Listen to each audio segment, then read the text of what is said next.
In October of 1943, my oldest brother, Sigmund, and I walked 4 or 5 houses down to visit his friend Carl.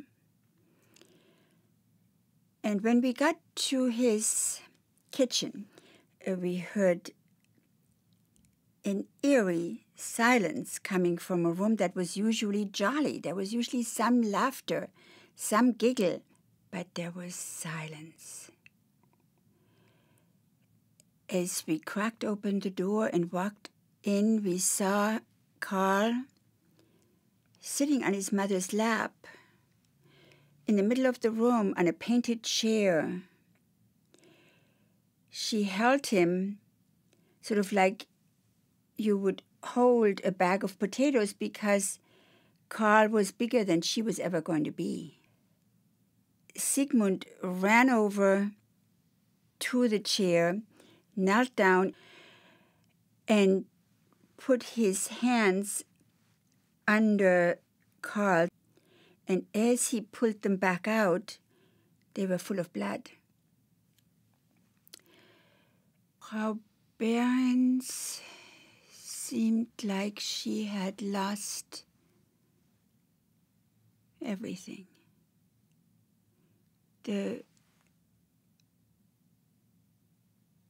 Her face was so drained, her eyes were vacant.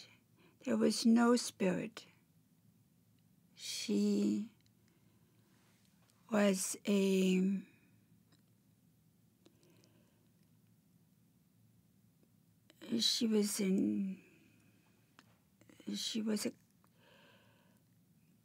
a bad copy of herself. She was gone. There was just this shell of her sitting there. And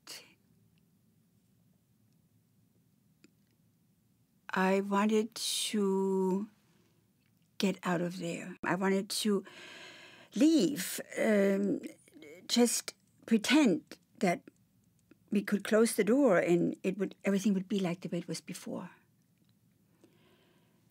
So Sigmund turns to Frau Behrens and he says, I have to take my little sister home. And I will be back. As soon as I bring her to my mother, I will be right back to be with you. This will be all right. We'll take care of things. Everything will be all right.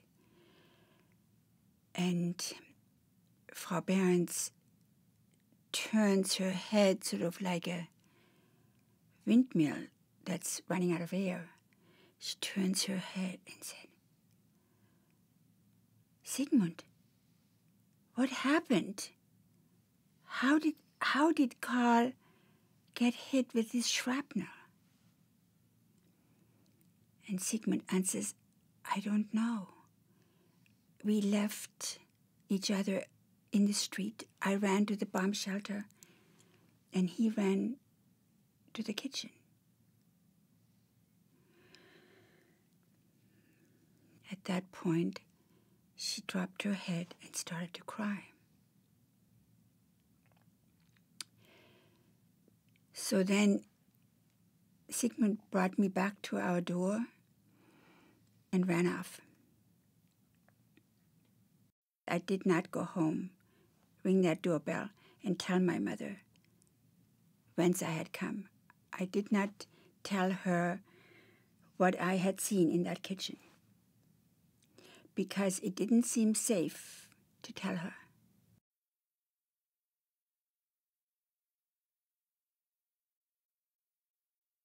My problems would simply spill over if I added anything to our already filled glass. That was my primary mission, is to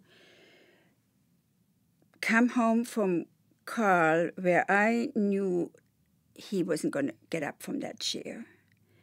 But I wouldn't tell her or anybody else. They were not reliable.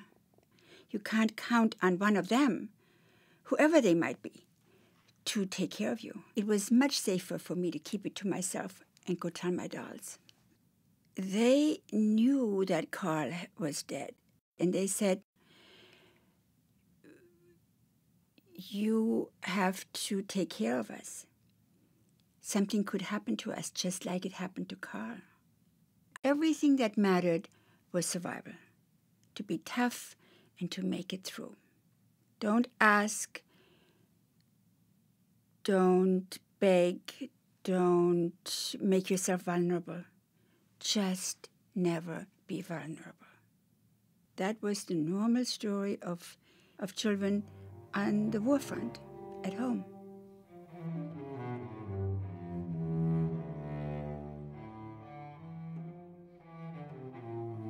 I actually believed that I could do better than any of them, that I could become really strong. If I really paid very close attention, this wouldn't happen to me.